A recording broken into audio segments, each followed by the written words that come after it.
Hello student, welcome to this video. स्वागत है आप सभी का कक्षा 12वीं अर्धवार्षिक परीक्षा के महत्वपूर्ण प्रश्नों सीरीज के एक और नए वीडियो में।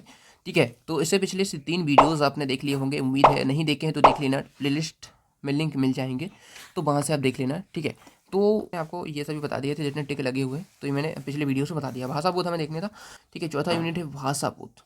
भाषा बोध से जो क्वेश्चन आपके बनते हैं, इनके हम इंपॉर्टेंट क्वेश्चन देखने वाले हैं। और इसमें देखिए 5 नंबर का ऑब्जेक्टिव आएगा, 2 नंबर के 2 प्रश्न आएगा और 3 नंबर का एक ही प्रश्न आएगा। ठीक है, और टोटल 12 नंबर का आएगा। ठीक है, उसी हिसाब से हमें देखने ऑब्जेक्टिव पे ज़्यादा फोकस रहना चाहिए आपका, क्योंकि 5 नंबर जितने तो प्रश्न भी नहीं पूछे जा रहे हैं, प्रश्न भी उतने ही आ रहे हैं। दो दो नंबर के 2 यानी कि 4 और 1 नंबर यानी 7 नंबर के आ रहे हैं वैसे तो। ठीक है, तो ऑब्जेक्टिव पर फोकस रहना भी चाहिए आपका, क्योंकि ऑब्जेक्टिव से आप काफ़ी ज़्यादा अच्छा स्कोर कर पाएंगे। जिसके ऑब्जेक्टिव ज़्यादा सही निकलते हैं तो वो भी इंप्रेशन रहता है टीचर पर कि हाँ बच्चा पढ़ने वाला है, तो उसको उसी हिसाब से मतलब नंबर रहते हैं, फिक्स हो जाते हैं शुरू से ही। क्योंकि फर्स्ट इंप्रेशन लास्ट इंप्रेशन रहता है, मैटर करता है कि आपने ऑब्जेक्टिव कैसे करें, उस हिसाब से आपको आगे भी नंबर मिलते हैं। ठीक है, तो देखिए, अब देखिए इकाई 4 है भाषा बोध, हमें देखना है। तो इसके इंपॉर्टेंट क्वेश्चन देख लेते हैं। भाषा बोध के ऑब्जेक्टिव क्वेश्चन आप कंप्लीट कर लेना। यदि आप यहाँ से पढ़ना चाहते हैं तो यहीं से पढ़ सकते हैं, मैं आपको दिखाते चलता हूँ। तो देख लीजिए, सभी प्रश्न आप यहाँ से पूरे पढ़ सकते हैं, उत्तर भी देखिए लिखे हुए हैं, तो ये सब आप यहाँ से पढ़ सकते हैं। ठीक है, ऑब्जेक्टिव आप स्वयं पढ़ सकते हैं। ठीक है, वीडियो को पॉज करके पढ़ सकते हैं, स्क्रीनशॉट लेके पढ़ सकते हैं, जैसा आपको पढ़ना है। ठीक है, पढ़ लेना। जो प्रश्न मैं बताऊंगा वही आपको कंप्लीट कर लेना है आपके एग्जाम के लिए। और यदि आपने पहले कर रखे हैं तो रिवीजन कर लेना। ठीक है, देखिए यहाँ से आपके शुरू होते हैं इसमें भाषा बोध से। ठीक है, भाषा बोध से जो प्रश्न पूछे जाते हैं वो भाव प्रलोभन क्या है ये पूछा जाता है, जो कि आपका 3 नंबर में पूछ ले, कभी कभी 2 में आ जाता है, तो उस हिसाब से कंप्लीट करना है। तो देखिए भाव प्रलोभन है, एक एक भाव प्रलोभन आपको करना है। सभी को अपने अपने नाम का विरोधाभास लेकर जीना पड़ता है, ये है। दूसरा है जरा और मृत्यु दोनों ही जगत के प्रमाणिक सत्य हैं। आंखों में स्वर्ग हो लेकिन पांव पृथ्वी पर टिके हों। युग परिवर्तन की आहत पाने वाले युग निर्माता होते हैं। ठीक है, तो ये सभी जो भाव पल्लवन है आपको कंप्लीट करना है। मैं एक भी ऐसा नहीं बोलूँगा कि यही कर लो, क्योंकि हो सकता है भाव पल्लवन कभी अपने हिसाब से एग्जामिनर दे दे, उसमें ऐसा नहीं है कि यही आएंगे, क्योंकि भाव पल्लवन किसी भी टॉपिक पे आ सकते हैं। बस आपको उसका लिखना होता है, आपने उसको पढ़ा होना चाहिए। तो वैसे तो आपके जो बुक में रहते हैं वही आ जाते हैं। ठीक है, जो हिंदी कालिंदी शिवलाल की बुक है उसमें से देख सकते हैं, उसमें काफ़ी ज़्यादा दिए हुए हैं, तो उसमें से और भी आप कर सकते हैं। वैसे तो ये 4 को आपको कंप्लीट करना ही है। तो देखिए इसमें ये हो जाते हैं दोनों।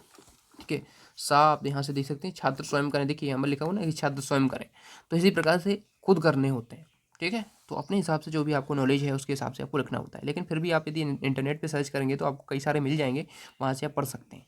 ठीक है, अब देखिए ये प्रश्न है दूसरा, क्षेत्रीय शब्द किसे कहते हैं, उदाहरण सहित लिखिए। तो क्षेत्रीय शब्द कहते हैं किसी देश या किसी विशेष क्षेत्र, जिले या भाग से संबंधित किसी को क्षेत्रीय शब्द कहते हैं। मतलब जो हिस्से में संबंधित जो देश का हिस्सा है उसमें जो बोले जाते हैं कुछ शब्द ऐसे होते हैं। ठीक है, तो ये सब क्षेत्रीय शब्द होते हैं। वैसे इसमें ज़्यादा हिंदी भाषा में इनका ज़्यादा प्रयोग नहीं होता है, क्षेत्रीय भाषा में होता है। क्षेत्रीय में ज़्यादा कुछ भी बोल देते हैं, लेकिन ऐसा हम हिंदी में नहीं बोल सकते हैं, नहीं है?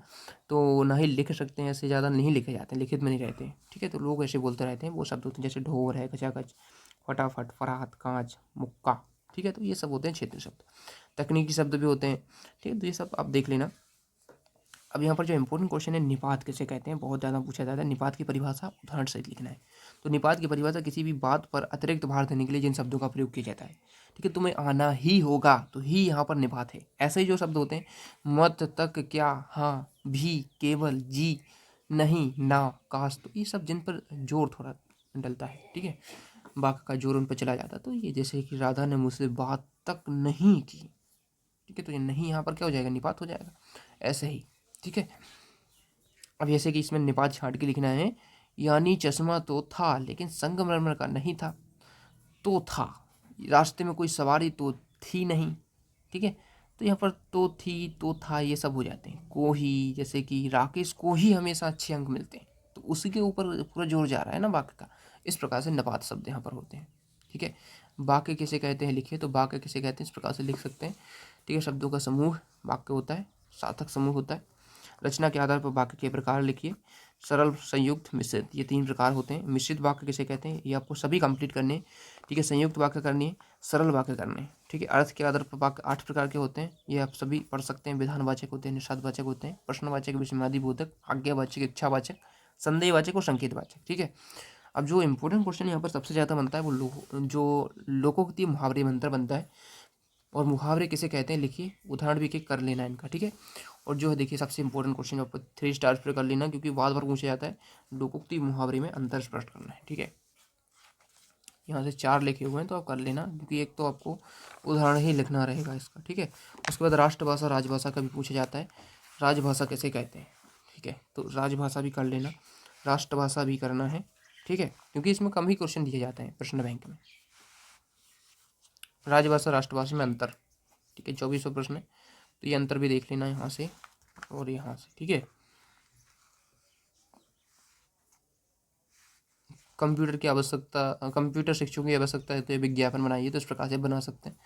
ठीक है, तो हो सकता है कभी आ जाए, वैसे ज़्यादा आता नहीं है।